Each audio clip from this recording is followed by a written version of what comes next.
you're ready to wake up, you're going to wake up. And if you're not ready, you're going to stay pretending that you're just a poor little me. Do you feel it? Yes, we do. A worldwide awakening is upon us. Welcome to the Universal Consciousness Show. The Universal Consciousness Show. Where we explore topics such as UFOs, aliens, banned medical cures, as well as classified secret knowledge. Come question your holographic existence. Share experiences from the other side. This is a show that will expand your mind as we decrypt the symbolic messages locked away deep within your DNA. And now, your guides for this magical journey. The hosts of the Universal Consciousness Show, Avi Nast and Diana Seraphim. Yes, hello, everybody. I hope you had a wonderful Christmas. And you will have a wonderful, exciting, educating, and exciting again New Year. And that's an order. Just do it.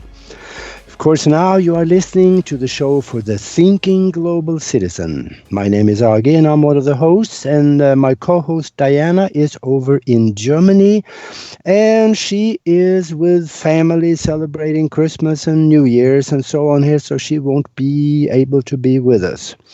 But before I introduce the guest, I want to tell you how you can connect with us. You can visit us at our website at www.universal-consciousness-show.com, or on YouTube with the same name, Universal Consciousness Show.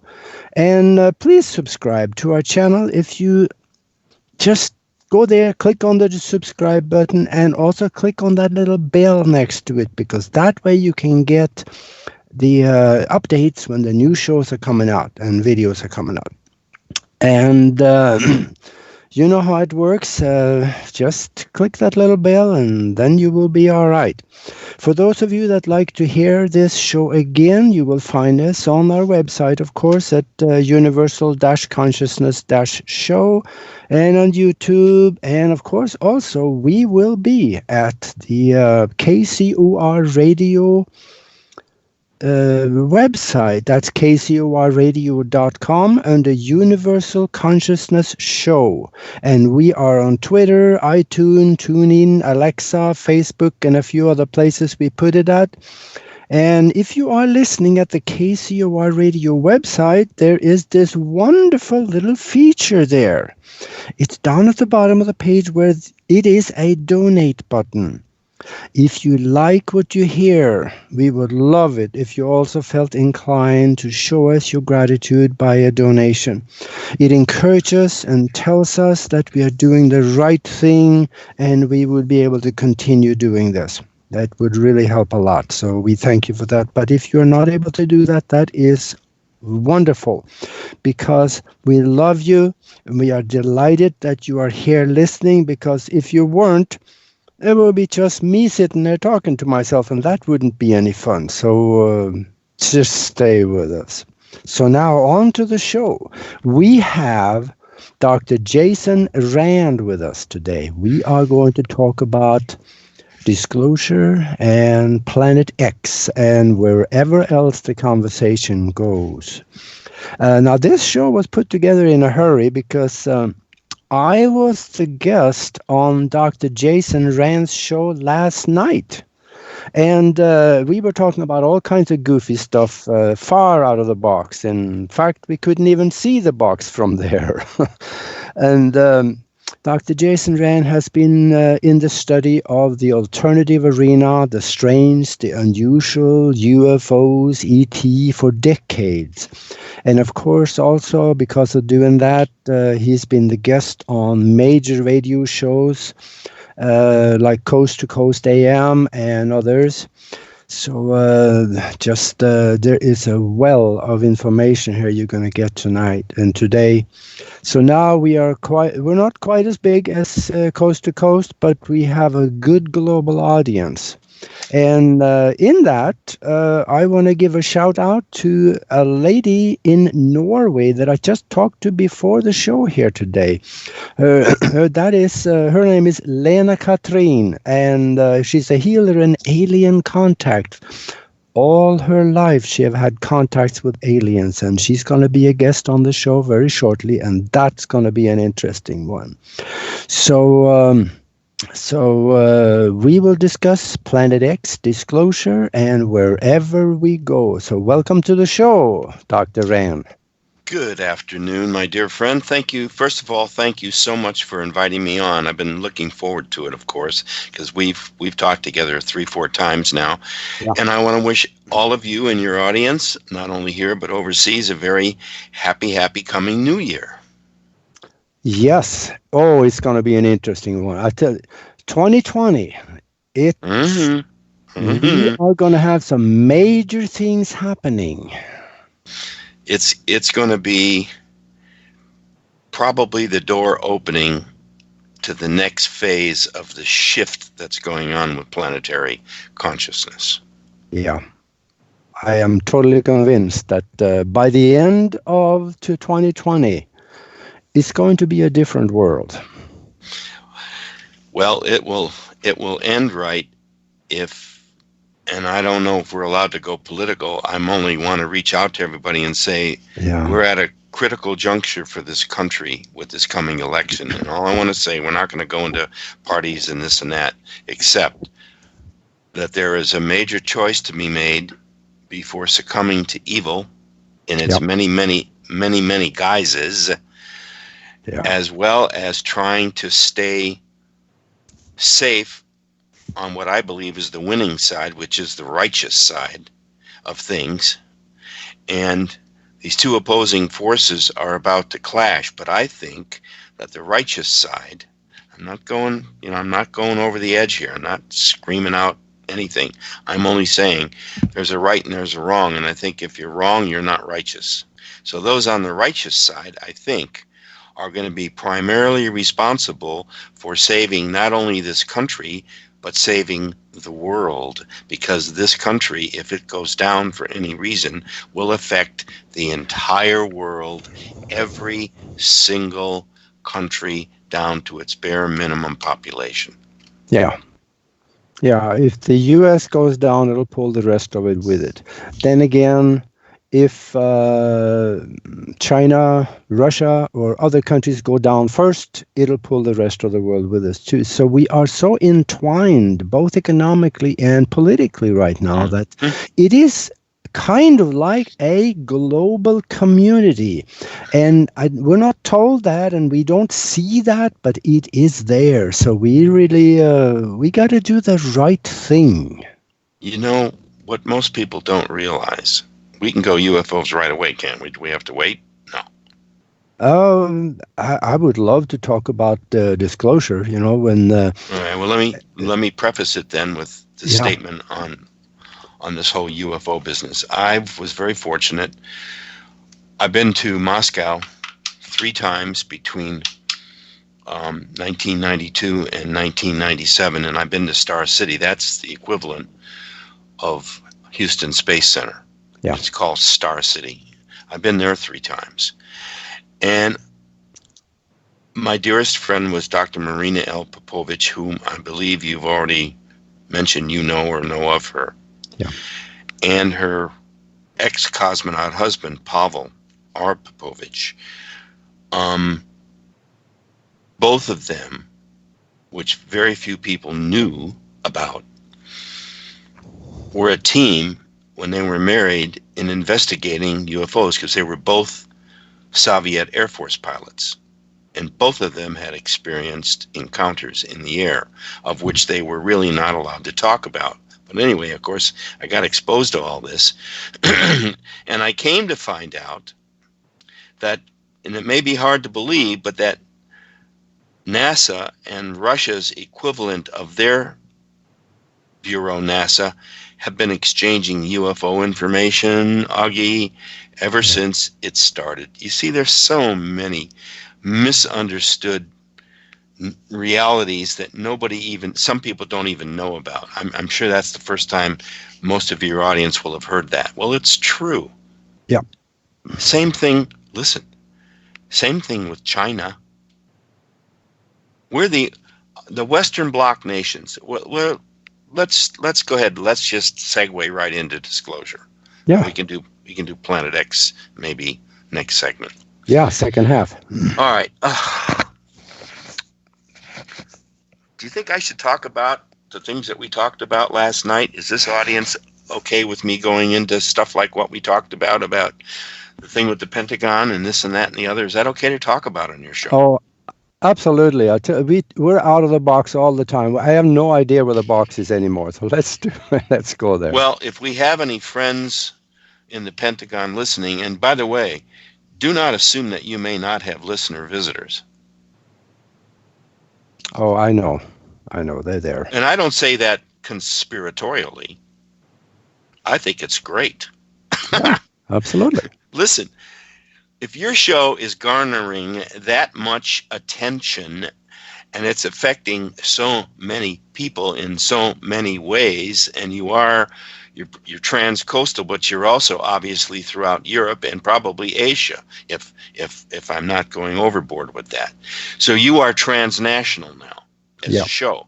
I'd be thrilled if the authorities were listening. What does that tell you about you and your show and your audience? What does it tell you that you got their attention? Oh, absolutely. Yeah. So all my years, I guess I could confess this, and then I'm going to talk about the disclosure thing. Augie, I have never, ever, ever doubted that there was a reason why in the beginning the United States had to put up, Project Grudge and then Project Blue Book, and there was one before that. There were so many things happening in the early 40s, and it goes back to, believe it or not, Hitler. Do you know that he had at least two operating? They were not, sleek, your fleet class UFOs. He had two operating crafts that could actually hover and move. Yeah. He had yet to get to figure out how to arm them. Had he ever succeeded with that and got those two ships up and running with some kind of weaponry, we may not be talking here tonight or this afternoon. Okay? We may have been speaking German. May have been speaking German. It was that critical. Okay. Yeah. And I'm not making light of it. And there's nothing a bit funny here. No. Don't assume because I have levity once in a while, which I like to do in my conversations. Otherwise, people go, all right. Mm-hmm. There's an awful lot of history that nobody really knows about or understands, which gives me a chance to segue into my new book that's out, if I can announce it. My new book is out. It's called Reality Engineers. It follows the return of Planet X. In it, I talk about me being a contactee from a very early 3.5 to 4-year-old experience. Going out at night, I would be whisked right out of my little bedroom, and I would go aboard this large vessel. It was actually a schooling college type ship with different types of classrooms on it. These people, I call them people, they're space people, were approximately 175,000 years in advance of our civilization at this moment tonight at 1:19 p.m. my time central here on December 30th, which is a Monday. Mm-hmm. They're 175,000 years in advance of us then, in 1951 when I was on the ship, and of course they're even more further advanced than we are at this present moment. Yeah. Okay. Now, I set all that up to get into this disclosure thing.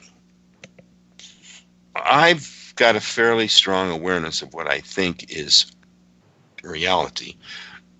I know you and I have a slight difference. I don't deny that you say that disclosure has been happening. Of course it's been happening. It's happened every time a science fiction movie comes out. It's every time a TV series is exposed about space and stuff. It's filling your head with all this stuff, and it's all about stuff coming back from the future, back into the 20th and 21st century. The whole Star Trek thing. Mm-hmm. That was life portrayed 2,000 years past us. And that's where we were projected to be at that time. But even then, those ships, the Enterprise, compared to, like you say, the plasma ships, that was a tin can. Yeah, okay, I'll go along with that. I took a little offense, by the way, everybody. Augie was describing the Archimedes as some kind of a tin can. Yeah, it was. Augie, it definitely was. And it was made out of a metal that is a cross between titanium and aluminum. It's a cross between titanium and aluminum. And I must say, I recognized what Velcro was. When he showed me, Elan, I was on the ship, and he showed me a piece. It's not like the Velcro we have. Both sides are exactly the same, and when they come together, they're electromagnetically pulled together. Not only do they not only does their material, Augie, when you put the little spiny side in with the other side, it clips it, right? These two surfaces locked together like two magnets. You couldn't pull that stuff apart. Their bulkheads were made out of stuff like that. The ship didn't have to be heavy. You see, here we go with technology and understanding. Now, as you know, we recovered Velcro, or a simile of the concept of Velcro, from both of those crashed ships. One in Socorro, New Mexico, which was on the White Sands Atomic Proving Grounds. One crashed, and the one that crashed just north. I think it was northeast. It was either northeast or northwest. The northwest of the town in Arizona. Yeah. So here's the thing. When those events happened, that began the new episode of the government's need to go top secret on everything. Okay, that was probably not the first time they had gotten that close to a crashed ship, but this was the first time that they had their hands on it, and they had all the evidence they needed, and they were trying to keep it totally quiet. And I don't see anything wrong with that, except the cover-up was worse than the intent to do the cover-up. At first they announced it. In my book, I've got the headlines from the Roswell Gazette that day that the story broke. I've got it reprinted in my book, and then a day and a half later, of course, they retracted the whole thing, and everybody got reprimanded, and then the newspaper was forced to change the headlines, and there were people sworn to secrecy, and they threatened Mac Brazel. They threatened him and his kid with prison if he spoke about what he saw. And they also found that he had a little piece, couple of small pieces of that aluminum-like material that when you crumpled it crumpled easily. And as soon as you let your hand go, it would spring right back into its full aluminum-like shape, and it was that thin. Yeah. That's also part of what made these two ships so strong. So they confiscated that and a couple of other things that he and his kid had scavenged from the wreck site. They were the first ones to come upon the Roswell, New Mexico crash site. Okay. Now, it means that they had to come over the state of Arizona, and that's what I almost got stuck in trying to talk about. As it came over Arizona, there were some military installations that alerted them that these two low-flying craft were on their way to Roswell. Now, back in July of 1947, Roswell, I believe, was a B-17 base. Am I not correct? I believe so, yes. It was a secret B-17 base. Couldn't get anywhere near it. Why? The B-17s were like our B-2s now. Yeah. They were top secret. They weren't. Okay, the site was top secret. So what did they do? They shoot these two craft down. They were actually coming to tell us some very important information about what was happening with UFOs over Russia. How interesting is that? And they got shot down at that time. We were in the middle of the Cold War. Okay? You didn't lose me, did you? Because my Skype just belched. Okay. Yeah, no, that was just a notice. Okay, so where did I get all this information? Well,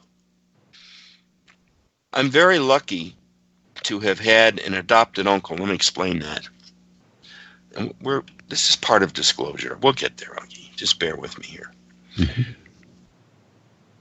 My mother dated a couple of men in high school, and one of them happened to be a professional photographer. At the early age of 16, my adopted uncle was a crack photographer. And he saved up enough money, and he was doing, as a kid, he was shooting weddings and the newspaper and stuff. Anyway, he got drafted. He became a top-rated, top-secret combat still photographer. He could do movies, but he liked stills for the U.S. government. And 2 days after the crash at Roswell happened in Socorro, he and 7 other men who were on duty. He was in the Army Air Corps. Back then, there was the Army Air Force. Yeah, it was one unit, right? Army Air Corps. Yeah. He was on duty in Iceland. Now, the thing was, they kept these photographers. They didn't want them fraternizing with one another because they were top secret. In other words, you weren't supposed to discuss with your best friend who you had a smoke and a cup of coffee with. You couldn't tell him what projects you had worked on or anything that you knew about that you were going to be working on as a top secret photographer. And they had assigned disclosures. I just want you to track with me on this. It's very serious stuff.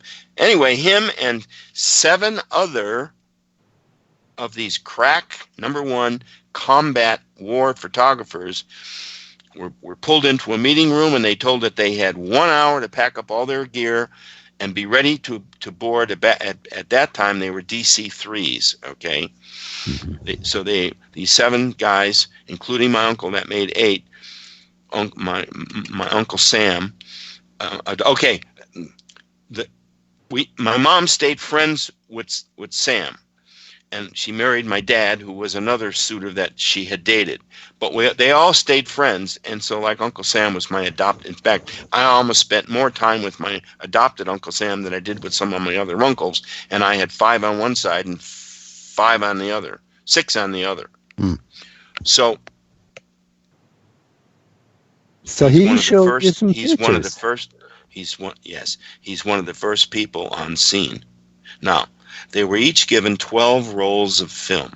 They were supposed to shoot 6 rolls of film, and I think, if I remember right, there was 29, not 24. There were 29 pictures per roll. They were to shoot 6 in Roswell and turn them in as soon as that.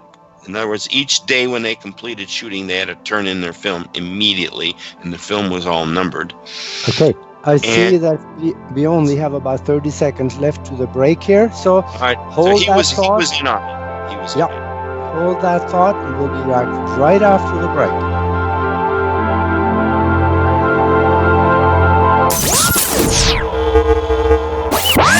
You're listening to the Universal Consciousness Show. The Universal Consciousness Show. Your weekly connection to the truth. You get to really sort of enjoy a bizarre ride. Share your knowledge by calling our hotline number at 702-425-9230. That's 702-425-9230.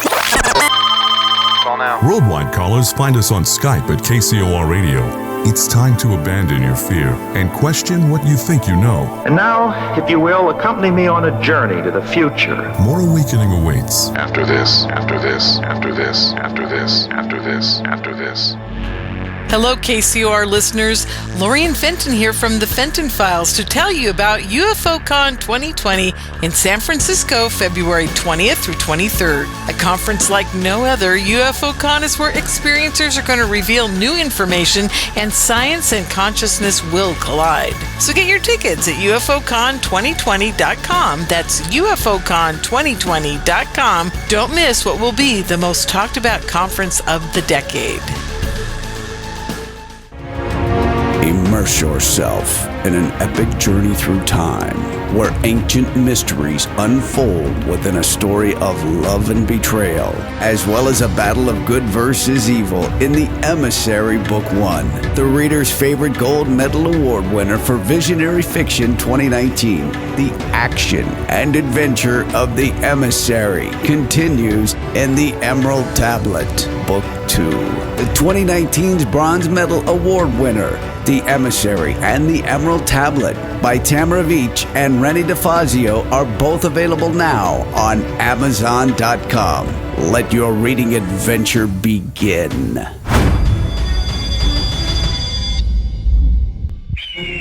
Monday nights are about to become hauntingly good, as Reverend Sean Whittington possesses the airwaves with Vegas Supernatural.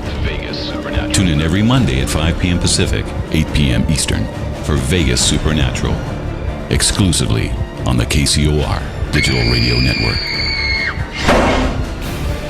There's a war raging between good and evil. The question is, which side are you fighting on? Tune in Monday nights as Reverend Sean Whittington sets the new standard for paranormal radio with some of the most influential personalities in the world today. Vegas Supernatural, hosted by Reverend Sean Whittington, every Monday night at 5 p.m. Pacific, 8 p.m. Eastern, exclusively on the KCOR Digital Radio Network. The one show even the devil doesn't want you to hear.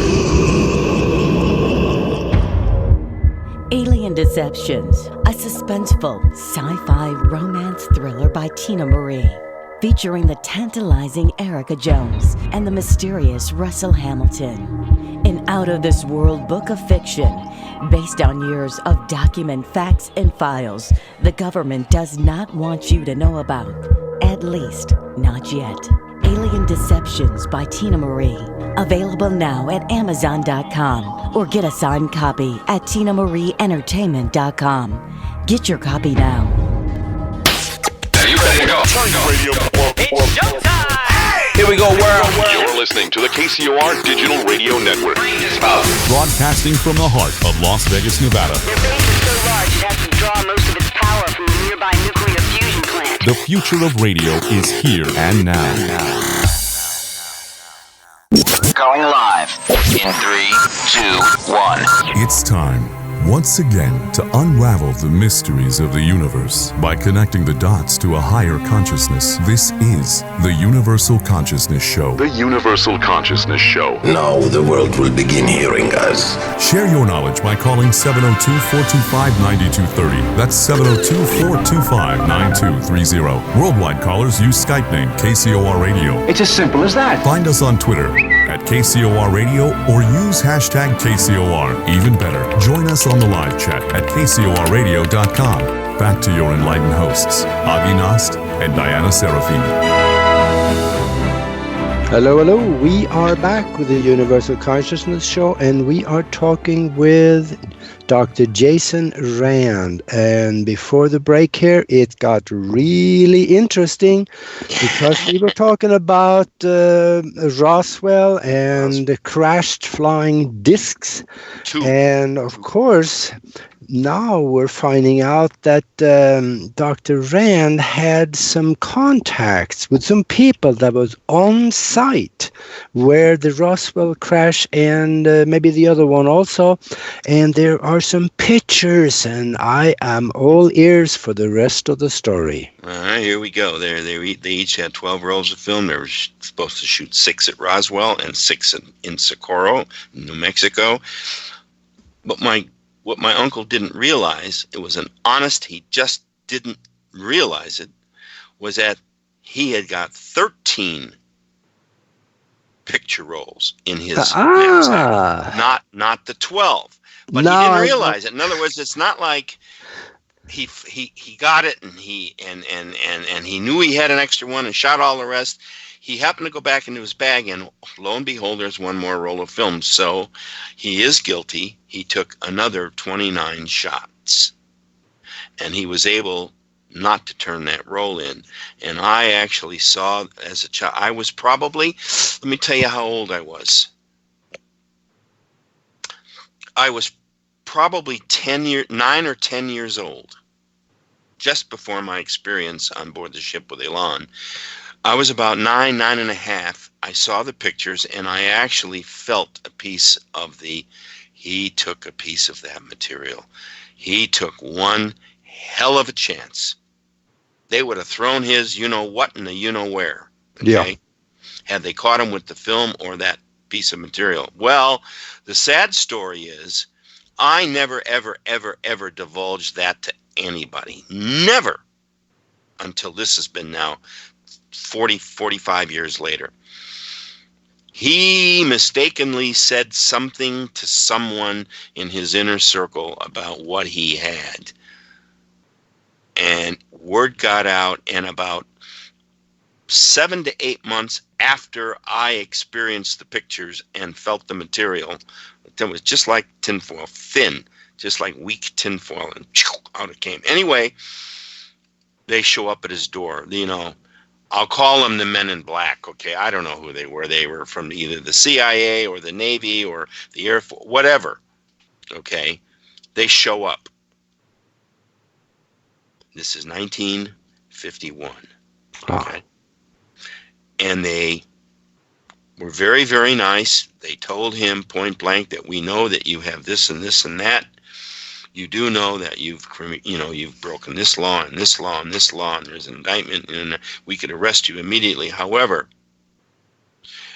if you sign this agreement and promise never to speak about this, you give us the material and we will just go away. And that's exactly what he did. He never told them that I had been a witness, felt it, saw the pictures, or anything like that. So my uncle is gone. My adopted uncle is gone now. And I write about him in my book. Okay? I've changed his name to protect his son and his son's family. His wife died early on.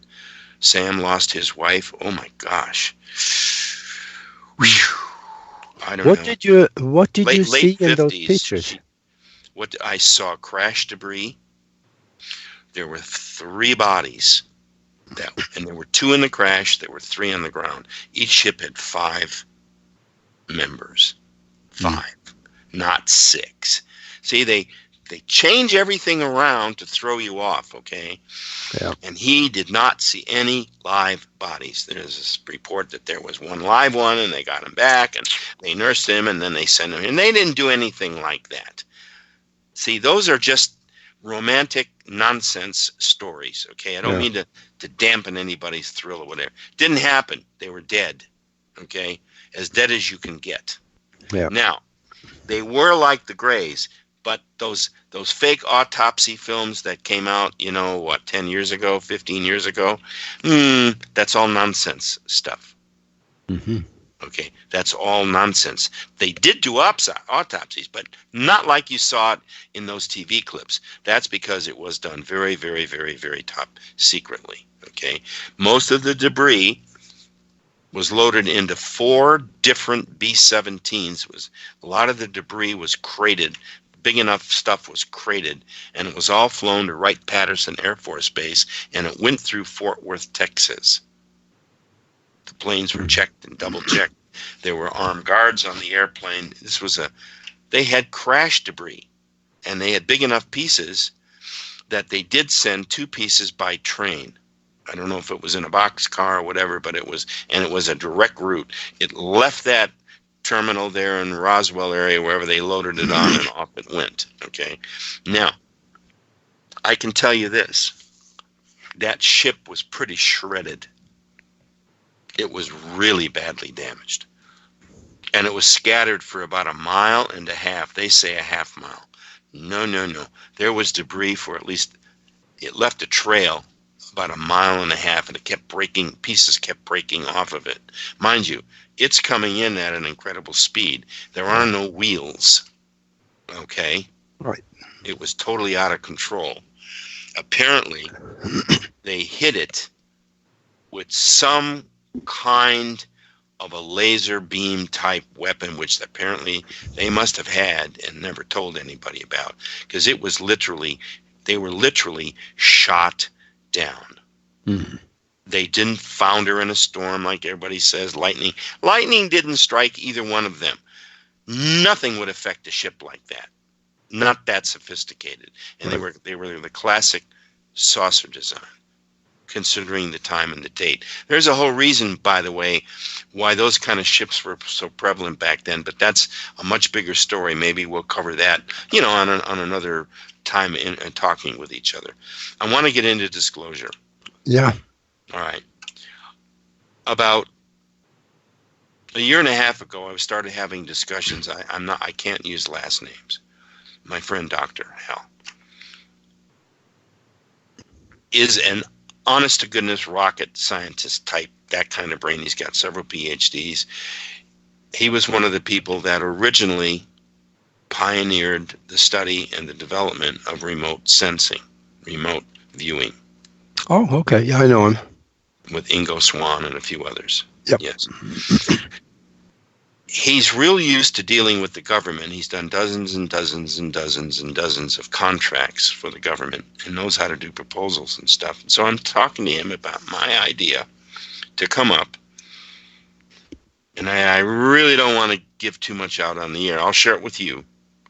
But I've come up with an idea to develop a special kind of website for the government that will give everybody out there access to a game that they'll play, and this game will fascinate them because it'll be all about space and questions and this and that. And if you are smart enough and you understand and want to play the game, it's a computer gaming thing, with joysticks and all that stuff. And in it, you'll earn passwords, and when you get a certain number of passwords, you put the passwords together, and suddenly you have access to the old Project Blue Book files that have been declassified. Mm-hmm. What we call the lowest hanging fruit. Yep. That would be regular photos, videos, personal accounts, pictures, all this kind of stuff. There's nothing top secret about that. Nothing. So why are you holding it? People would be fascinated to see this stuff. They aren't, Augie, everybody out there, everybody knows there's such a thing as UFOs and ETs and ultra-terrestrial. UT is ultra-terrestrial. The difference being between ET and UT is that they travel greater distances in different types of equipment or ships. They're even 3 times older in terms of our evolution on this planet. They're from 3,000, 4,000, 5,000 years, 100 years ahead of us. Yep. The fourth racers were 175 to 200,000 years ahead of us when I had my experience in 1951. And it was on an old tin can type ship. Yeah. But this was, it's all in my book. The entire episode, the 4.5 hours, everything is covered in this new book. And by the way, I've never told that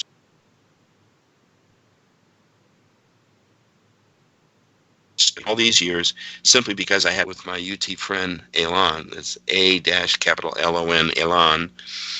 And I've always kept my word, and I found out one thing about him. We're about the same age, but he looks just great. They don't age like we age. He could live to be anywhere from 250 to 350 years old. Now they change, they mature, but they don't grow old, and they don't fall apart, and they don't wind up in wheelchairs with bed sores. Mm-hmm. They're way beyond that. Yeah. Now, when I was on the ship, I had 2 medical procedures done. When I first got on board the ship, and I'm disclosing, okay? It's sort of disclosure. These are the kind of things that, like, my book would disclose to you. Okay, I had 2 procedures. One was a general scan of my physical health, and they found 5 things that my physical body needed to have corrected because I was born a breech baby. I was actually stillborn. Oh.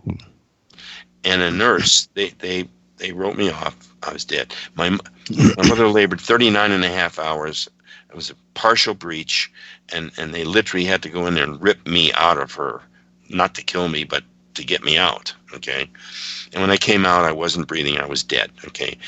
An old practicing nurse shooed everybody away, and she came back, and some form of physical healing, magic and prayers, and whatever she did, I don't know, maybe she did incense, I don't know. I came back. And here I go. I'm roaring to go. So they take back over, and 5 minutes later, I go out again. Now, when I went out the second time, Elan told me that there had been an infusion of some kind of ultra-terrestrial life force energy that was added to my soul, because my soul had commingled with an extraterrestrial soul who also died. But see, they don't die. They simply migrate or slide into someone else and or join someone else. Mm-hmm. So I believe that somehow, somewhere in me, and that's where all this UFO stuff, I know stuff about UFOs that I've learned that most people have no idea. It's been my whole life. It's been since I was a small child. Nothing surprises me anymore. And just meeting you and talking to you has meant the world to me, because it means I'm not nuts. I'm not crazy, okay? This stuff is real. And this whole disclosure business will slide back. Yep. One of the reasons for my entire ufological existence on this planet was to be one of several. There are more than one set of people working on this disclosure. It's going to take several of us coming together, but I'm putting together the foreplan and the foreplay for this project, in that I'm coming up with the idea to start releasing it through the social media using the internet, which is the most logical way for us to do this. So that's the proposal you're going to get. And when you get it, I'd like you to look at it and comment on it. And if I need to make a change, I don't know how many more changes I got left, Augie. This is my 27th iteration. Mm-hmm. I've got a stack, right? 27 thick. And it's 10 page. Each time there's a staple goes in it. And they're all dated. Okay.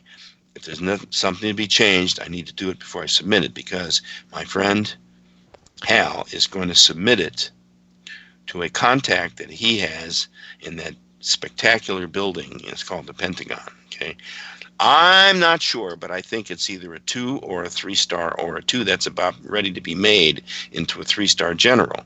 And his commission is he's supposed to put together either a commission or a committee or some kind of game plan to initiate disclosure. And he's got 2 years. I can do it for him in 6 months at a fraction of the cost. So that's what I'm working on. And my whole point, my whole existence, is to be able to represent and put this proposal together so that we can initiate not only the United States, but the entire world finally coming to grips with, yep, they're real. They've been here for thousands and thousands, maybe 100,000 years ago, they were visiting here. Mm-hmm. They've always been here. Or before that. Long before that. They've been helping to stabilize the planet. And I said, whoa, how do we know they're not devils in disguise? Well, I'll tell you something. If they're devils, if they are devils in disguise, they've done an awful lot of good for not only this planet, but this entire solar system. If they are angelic type beings, who am I to say they're not part of God's heavenly angels force? Why should we assume that we're it? See, we're always, we're it. Remember the old Catholic Church thing back in the 12th, 13th, 14th, 15th, even up to the 16th century? The Earth was the center of the universe, right? Wrong? Oh, yeah. Okay, that whole thing, that whole stagoo of nonsense to find out that right now, where we are in the universe and where we are as it develops humanoid species. God, Augie, we argue, we hit, we fight, we kill, we still eat each other. How much more primitive can we still be? Yeah, no wonder they don't want any contact. They look at us, and this is tough to say. We're like vermin. We're like lice. Yeah. What do we really do? We're destroying our planet.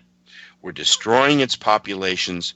We're destroying life at an alarming rate. We are a very dangerous, semi-evil type of species. To them, we're just another species. Yeah. Okay. I know. Now they're not going to do anything to deliberately physically harm us because they can't. There is such a thing as this golden rule of space, okay? Yeah. However, they can prevent us from doing things that will harm ourselves or kill us. Augie, they could shut this planet down one continent at a time with like 2 or 3 ships strategically placed. All they do, they don't have to destroy anything. They don't have to kill anybody. Better get all the airliners on the ground, because at a flick of a switch, they could suck, literally, wrong terminology, but it works. They could just disconnect the electric grids from working, and suddenly there is no power, there is no light. You can't launch, you can't fly, you can't do missiles, you can't do nothing. Yeah, I know that technology is. In fact, we even have that technology right now. The EM Pulse will be able to do that, and others also. So you see, there's not going to be this huge destruction of the planet. First of all, I'm going to go a little spiritual on you if I can. Yeah, I see that we have only 6 minutes left. 6 minutes. God, where did the hour go? See know. What you did? See what you do? You get people on and all they do is talk. Yeah. All right. I'd like to do this again. Okay. Yeah. And because we kind of just got started. Yeah, okay. I see also, 6 minutes left, and I wanted to pick your brain for just a little bit on Planet X. Sure. What is Planet X? Where is it? Planet X is not a planet. It was named Planet X by NASA itself in 1983 and was confirmed in 1984 in U.S. World and News reports, calling it Planet X again. It is a brown dwarf star. I got to do this fast. I believe it was the little baby sun that was attached to our mother sun. Originally, there were 12 planets, not 9. There was no asteroid belt. A huge incoming object, 4.5 to 5 billion years ago, came screaming through the plane of the ecliptic, destroyed some of the outer planets, killed Mars, punched a hole in Earth, killed Venus. Somehow Mercury got escaped, and a big piece of it happened to collide head-on with the sun's baby star. It was the size of Saturn, but 60 times its mass. Spun it out of orbit, killed it, sent it out to the blue-black giant. This is all new. We have a giant blue-black star that is 5 times the size of our sun, that is out about 1.5 billion miles away from us, away from the center. It's away from the center of the galaxy. It's going the opposite direction to the center of the galaxy. That's the star that controls our sun. Our sun is not self-contained, but it's not solely governed. It's governed by the blue-black giant. And what affects the blue-black giant affects our sun. And what affects our sun, Augie, affects every single planet and every object under the sun's control. Yeah. We are under the sun's control. This whole weather thing can be attributed, this last 14 to 18 years, there's been a huge rise in natural disasters, weather aberrations. Maybe what we should do is plan another show and go after this whole Planet X thing. By the way, I have books available on Planet X and also my new book. I'll send Augie the information, and maybe we can get some books to you guys. Augie, thank you for having me on. Where can God bless everybody. Have a wonderful, happy, safe New Year. We'll talk to you soon. Yeah. No. Wait a minute. We still got 3 minutes left. Okay. So, well, I just wanted to greet everybody and wish everybody a very happy New Year. Okay. But where can people get your books? Where do they find them so they can buy them? If you'll take this email down, Skipper, Skipper, Skipper at att.net. Skipper at att.net. Just identify who you are, that you'd like to talk to me, and also include a phone number. I always like talking to people. Your email address will come through. Give me your name and your phone number so we can speak, and I can make arrangements with you. The Planet X book is half price at $14.95 plus shipping. My new book is $29.95 plus shipping, which is like $4.50. I can get you a signed copy in about a week. Okay, both books are available. Both books are beautifully bound, and they're going to be like collector's items. And I promise, dear Augie, that I will get you that finished proposal hopefully by the end of this week or first day of the new year for sure. How's that? That sounds good. And are they the books on Amazon also? Not yet. Not yet. I just got through getting. By the way, I have a limited number of the new books. I only have the first printing. All right. They cost a lot of money to print, but it's the finest book I've ever written, and the most beautifully. There's great pictures in it, and all kinds of stuff that you wouldn't expect to find in a book like this. And it's all about UFOs and ETs and UTs in the future, and time and space, and all the things that go boom. We even talk about disclosure in there, and all of these things that are your beats to your audience's heart. That sounds wonderful.